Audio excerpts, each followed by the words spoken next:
दोस्तों जी सिंध जी साईं GM सैयद असां इन वक्त गोलार्चीअ में सिंध सभा पारां धरणे में मौजूद आहियूं कैंप अंदर। ऐं असां वटि हिन वक़्तु असांजी अमड़, असांजी धीअ, असांजी भेण अनम देशी कैंप ते असां सां गॾिजी वेठी आहे।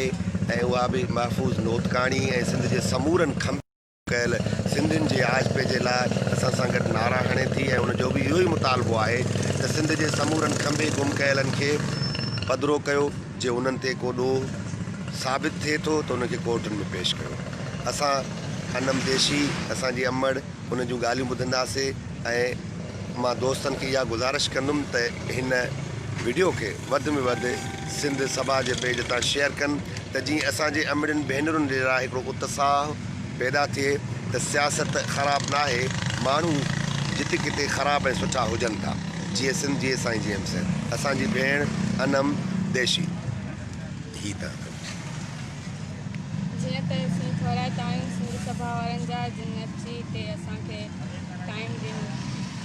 24 जून राति जो 4 बजे असांजे घरनि जो तक़दुस पामाल करे, असांजा लोढ़ा लतारे, असांजे माउनि भेणुनि ते तशद्दुद करे असांजे भाउ महफ़ूज़ इस्माइल नोतकाणी खे खंभे गुम कयो वियो आहे। ॾोह आहे त हू सिंध सां मोहबत थो करे। जीअं त लॉकडाउन में ग़रीब माण्हू दुख पियो आहे, जेको महफ़ूज़ उन्हनि जी मदद कई, उन्हनि जी सहायता कई, हुतां पटसट करे उन्हनि जी मदद कई, उन्हनि खे राशन वठी घर वठी ॾिनो। ऐं जॾहिं पाणी न हूंदो त जेको बि कमु हूंदो आहे, जेको बि धरणो हुजे या बुख हड़ताल एहतजाज हुजे या कुझु बि हुजे, उहो सभिनी में अॻियां हूंदो आहे। असांजो भाउ असां सां गॾु ई हूंदो आहे, जंहिंखे खंभे गुम कयो वियो आहे, जंहिंखे अॼु 78 ॾींहं गुज़री विया आहिनि। उनजो को पतो ई न आहे उहो किथे आहे, कीअं आहे, कहिड़े हाल में आहे। ऐं असीं बसि सभिनी खे अपील था करियूं त असांजो भाउ महफ़ूज़ इस्माइल नोतकाणी समेत सभिनी खंभे गुम कयल क़ौमी कारकुननि खे आज़ादु कयो वञे। क़ौमी कारकुननि जे नाम ए आज़ादी तूं आहीं किथे, ए आज़ादी तूं आहीं किथे, मां रोज़ु रुलां चौराहुनि में तूं छो न चींथी बाहूं। हिकु रोज़ु सवेरा सिड़कनि खां ऐं ख़ुशियुनि कारनि तड़पनि था, तूं कहिड़ी पार हली वञा, तूं कहिड़ी पार हली वञा। मां बाग़ी बणिजी बस्ती बस्ती तोखे ॻोल्हियां पियो हर वस्ती, शामुनि जे तूं रंगनि जहिड़ा रूप निखारे हाण हली आ। वेसा जा कई वर्द विछाए मौज में थी महिरान हली आ, तोले सिंध जो साह सुके थो लिया पाए रोज़ पुछे थो, तोसां कई आशियाऊं आहिनि जिन जो कोई छेद न आहे। जी दोस्तों मां तव्हांखे इहो ॿुधाईंदो हलां त असांजी भेण अनम देशी खंभे गुम कयल महफ़ूज़ नोतकाणीअ जी भेण आहे। ऐं ॿी वॾी ॻाल्हि ऐं ख़ुशीअ जी ॻाल्हि असांजे लाइ त वॾी ख़ुशीअ जी ॻाल्हि आहे त भेण अनम देशी चवे थी त हूअ बि सिंध सभा खे पसंदि थी करे ऐं सिंध सभा सां गॾु कमु करणु चाहे थी।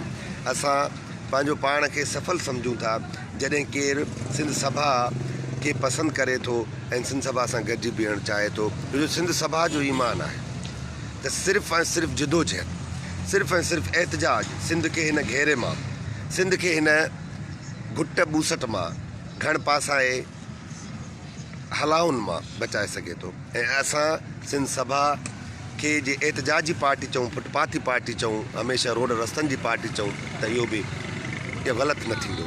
असांखे ॾाढी ख़ुशी थींदी जे असांजूं अमड़ियूं भेनरूं जेके पढ़नि थियूं, जेके हुनरमंद आहिनि, जेके घरनि में आहिनि, उहे सियासत कनि, इल्मु अदब पढ़नि ऐं हुन सां गॾोगॾु पंहिंजे समाज ऐं पंहिंजे क़ौम जे मसइलनि में हिसेदारी कनि त इहा सिंधी क़ौम जी वॾी कामयाबी हूंदी।